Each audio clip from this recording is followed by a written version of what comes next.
അസ്സലാമു അലൈക്കും. ഇന്ന് ഞാൻ തുടക്കക്കാർക്ക് സിമ്പിളായിട്ട് ചെയ്യാൻ പറ്റുന്ന ഒരു വൈറ്റ് ഫോറസ്റ്റ് റെസിപ്പിയാണ് ചെയ്യുന്നത്. ഇതിനായിട്ട് ഞാൻ 300 ഗ്രാംസിൻ്റെ വൈറ്റ് ഫോറസ്റ്റ് മിക്സ് എടുത്തിട്ടുണ്ട്. ഇതെല്ലാം മാർക്കറ്റിലും എല്ലാ ഷോപ്പിലും എല്ലാം അവൈലബിൾ ആണ്. 1/4 കപ്പ് സൺഫ്ലവർ ഓയിൽ എടുത്തിട്ടുണ്ട്. 3 കോഴിമുട്ട. ശരിക്കും 300 ഗ്രാംസിന് 2 എണ്ണം മതി. ഇതിവിടെ ചെറുതായതുകൊണ്ടാണ് 3 എണ്ണം എടുത്തിട്ടുള്ളത്. അപ്പോൾ നിങ്ങൾ ഇത് ചെയ്യുമ്പോൾ ഏതൊരു കേക്ക് ചെയ്യുമ്പോഴും ബൗളിൽ ബ്ലേഡിലും തീരെ വെള്ളം പാടില്ല. അത് പ്രത്യേകം ശ്രദ്ധിക്കുക. എന്നിട്ട് ഈ എല്ലാതും കൂടി ഒരുമിച്ച് തന്നെ ബൗളിലേക്ക് ഇടാം. 3 കോഴിമുട്ട, 1/4 cup oil, white forest mix. എന്നിട്ട് ഇതൊന്ന് അടിച്ചെടുക്കുക. ഇത് അടിക്കുന്ന സമയത്ത് നല്ല തിക്കായിരിക്കും. അപ്പോൾ നിങ്ങൾ നോക്കിയിട്ട് ഒരു 3-4 ടേബിൾ സ്പൂണ് നേരിയ ചൂടുള്ള വെള്ളം ഒഴിക്കുക. എന്നിട്ട് അടിച്ചെടുക്കുക. നിങ്ങൾക്കറിയാലോ കേക്കിൻ്റെ ആ ഒരു മിക്സ്, ഒരു കൺസിസ്റ്റൻസി അത് വരുന്നത് വരെ നിങ്ങൾ നേരിയ ചൂടുള്ള വെള്ളം ഒഴിച്ചു കൊടുക്കുക. എന്നിട്ട് ഇതുപോലെ അടിച്ചെടുക്കുക. ഇനി സാധാരണ നമ്മൾ ചെയ്യുന്നത് പോലെ പാൻ ഒന്ന് ഗ്രീസ് ചെയ്യുക. അതിലേക്ക് ഈ ഒരു പരുവം വരണം കേക്ക് മിക്സ്, നമ്മുടെ ബാറ്റർ.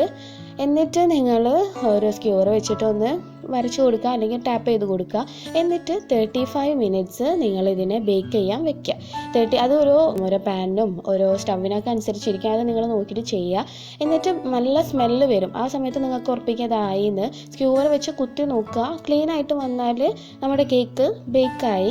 പിന്നെ ഞാൻ പറയാൻ വിട്ടു, താഴെ തട്ട് വെച്ച് കൊടുക്കുക, മുകളിൽ വെയിറ്റ് വെച്ച് കൊടുക്കുക, ലോ ഫ്ലെയിമിൽ ഇട്ടിട്ട് ചെയ്യുക. ഇനി വിപ്പിംഗ് ക്രീം ഒന്ന് അടിച്ചെടുക്കുക. അതിനായിട്ട് ബൗളും ബ്ലേഡും ഞാൻ നന്നായിട്ട് തണുപ്പിച്ചെടുത്തിട്ടുണ്ട്. ഇവിടെ ഇന്ന് ഞാൻ യൂസ് ചെയ്യുന്നത് റിറ്റ്സിൻ്റെ വിപ്പ് ടോപ്പിംഗ് ഗോൾഡാണ്.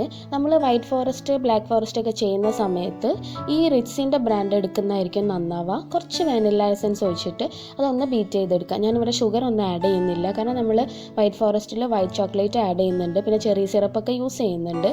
എന്നിട്ട് ഈ സ്റ്റിഫ് പീക്സ് വരുന്നത് വരെ നന്നായിട്ട് അടിച്ചെടുക്കുക. വൈറ്റ് ഫോറസ്റ്റിൽ ടേസ്റ്റ് റിച്ച് ആണ്. വിവോ ആയാലും ഫിയോന ആയാലും വലിയ കുഴപ്പമൊന്നുമില്ല, എല്ലാം ഒരുപോലെ തന്നെയാണ്. ഇതിന് കുറച്ച് ടേസ്റ്റ് കൂടുതലാണെന്നേ ഉള്ളൂ.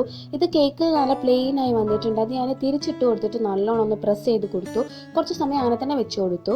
ഇത് ചെറിയ സിറപ്പാണ്. 1.5 കപ്പ് വെള്ളത്തിലേക്ക് 3 ടേബിൾ സ്പൂൺ ഷുഗർ, കുറച്ച് ചെറി ഇട്ടിട്ട് ഒന്ന് ബോയിൽ ചെയ്തെടുക്കുക. ഇവിടെ ഞാൻ കേക്കിൻ്റെ സൈഡ് ഭാഗമൊക്കെ ഒന്ന് മുറിച്ച് മാറ്റിയിട്ടുണ്ട്.